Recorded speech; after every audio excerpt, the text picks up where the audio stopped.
Hi guys, आप लोग कैसे हैं? मैं मोहम्मद मिकाइल अंसारी और आप लोगों का मेरे इस यूट्यूब चैनल स्टडी मित्र मिकाइल में वेलकम है।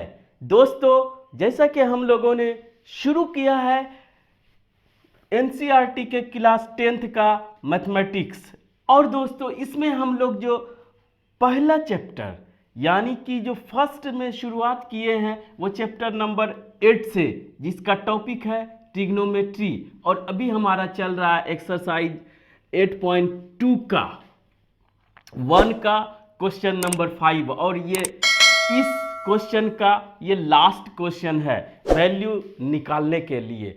तो दोस्तों, जैसा कि हम लोगों ने शुरू किया है एनसीईआरटी के मैथमेटिक्स 10th के मैथमेटिक्स को पढ़ना, और दोस्तों हम शुरू किए ट्रिग्नोमेट्री से, क्योंकि बहुत से बच्चे ट्रिग्नोमेट्री को मुश्किल या टफ समझ के इसे छोड़ देते हैं या बाद के लिए इसे टाल देते हैं। लेकिन दोस्तों मेरा यकीन मानिए, ये चैप्टर या ये टॉपिक बहुत ही इंटरेस्टिंग है और बहुत ही सिस्टमेटिक है, और आप इसे जितना बनाएंगे आपका कॉन्फिडेंस बढ़ेगा।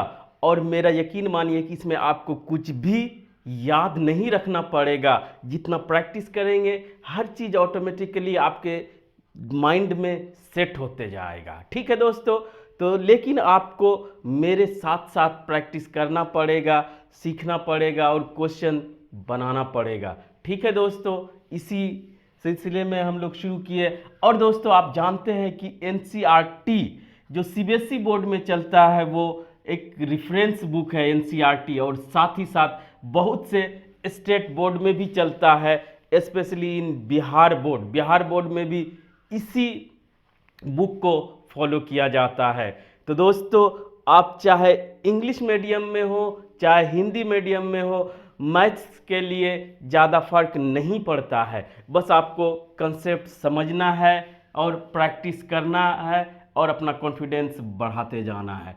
तो जैसे इसको बनाने के लिए दोस्तों क्वेश्चन नंबर 1 में है एवेल्यूएट द फॉलोइंग। ठीक है दोस्तों, हिंदी में निम्नलिखित के मान निकालिए।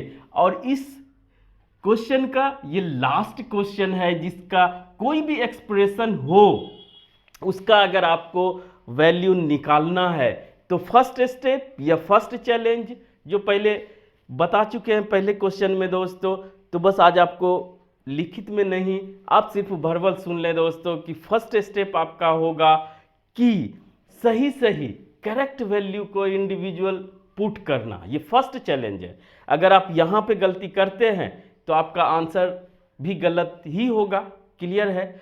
और दूसरा चैलेंज है जो भी वैल्यू आएगा उसको सिंपलीफाई करना, और सिंपलीफाई करने आपको आना चाहिए। अगर नहीं आता है तो आप प्रैक्टिस करके उसमें भी कॉन्फिडेंस क्लियर कर सकते हैं, कॉन्फिडेंस बढ़ा सकते हैं। तो दोस्तों इसको अगर आप अप्रोच लेते हैं, बनाते हैं, कैसे बनेगा इसका वैल्यू निकालना है, तो दोस्तों मुश्किल नहीं है। यहां से आप शुरू करेंगे सॉल्यूशन। ठीक है, तो सबसे पहले क्या करेंगे, इसको एक बार आपको सेम उतारना होगा, क्वेश्चन से बनाना तो शुरू करेंगे नहीं।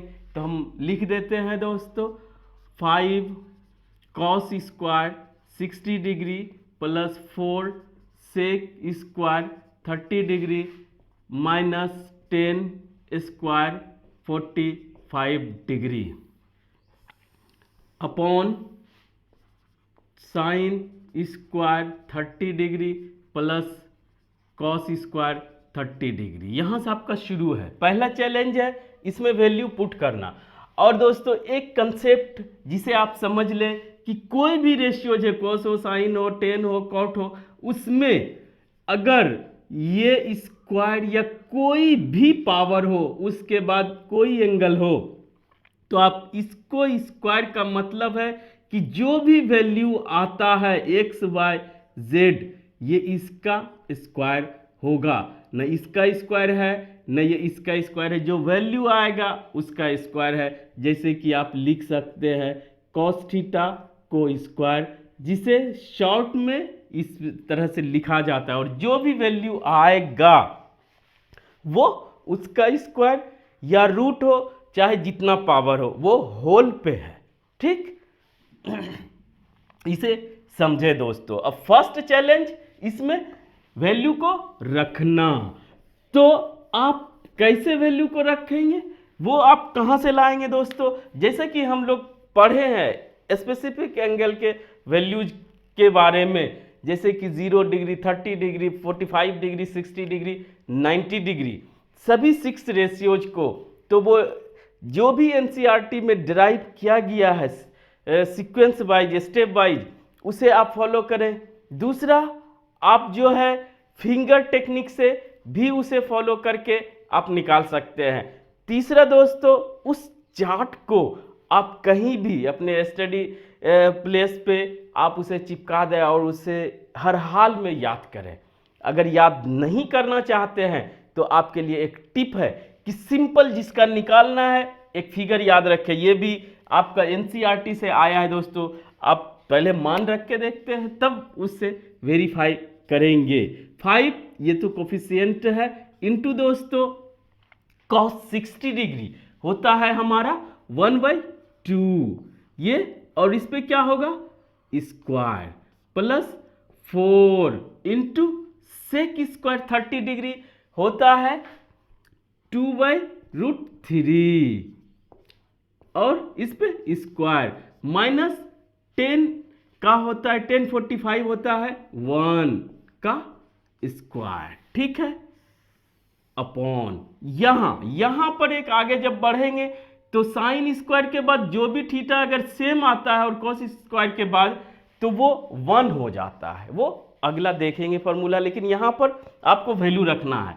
तो साइन 30 डिग्री होता है 1/2 का स्क्वायर, और कॉस 30 डिग्री होता है √3/2 का स्क्वायर, ठीक है दोस्तों। ये सॉल्व करेंगे तो 1 आ जाएगा। अब इसको वेरीफाई कि हम कैसे लिखें।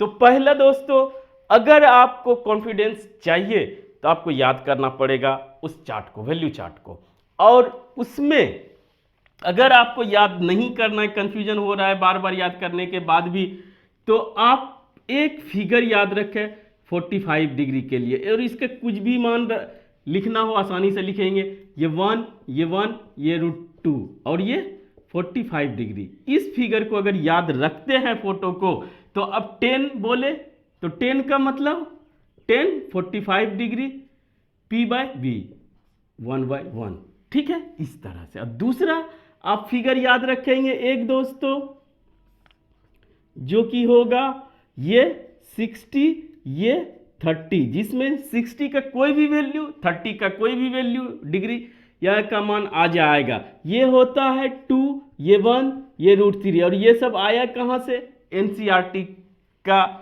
जरूर एक्सप्लेनेशन देख ले दोस्तों।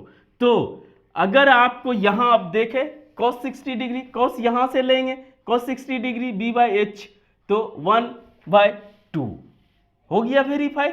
और फोर्थ ये है, अब देखो सेक 30 डिग्री, 30 डिग्री ये है, सेक का वैल्यू होता है तो H/B, तो 2/√3 हो गया वेरीफाई, कोई दिक्कत नहीं है। 1 ये पहले कर चुके हैं। अब दोस्तों ये भी आसान है, साइन स्क्वायर 30 डिग्री का क्या होगा 30 P/H 1/2, और दोस्तों cos 30 डिग्री √3/2। तो इस तरह से आप एक फिगर याद, हम तो अभी इसी से करते हैं दोस्तों ताकि हमको वो याद रखने में कंफ्यूजन हो सकता है। यही 2 फिगर रखिए, 0 डिग्री का सिंपल है, 90 डिग्री का सिंपल है, उसका भी फिगर आप याद रख सकते हैं। अदरवाइज एक फिगर 45 डिग्री वाला जो है एकदम सिंपल है, और 30 60 दोनों साथ में आ जाता है। ये तो बहुत ही इंटरेस्टिंग है। अगर आप थोड़ा थोड़ा करके नहीं सीखेंगे तो आपको मज़ा भी नहीं आएगा और आपको कंफ्यूजन हमेशा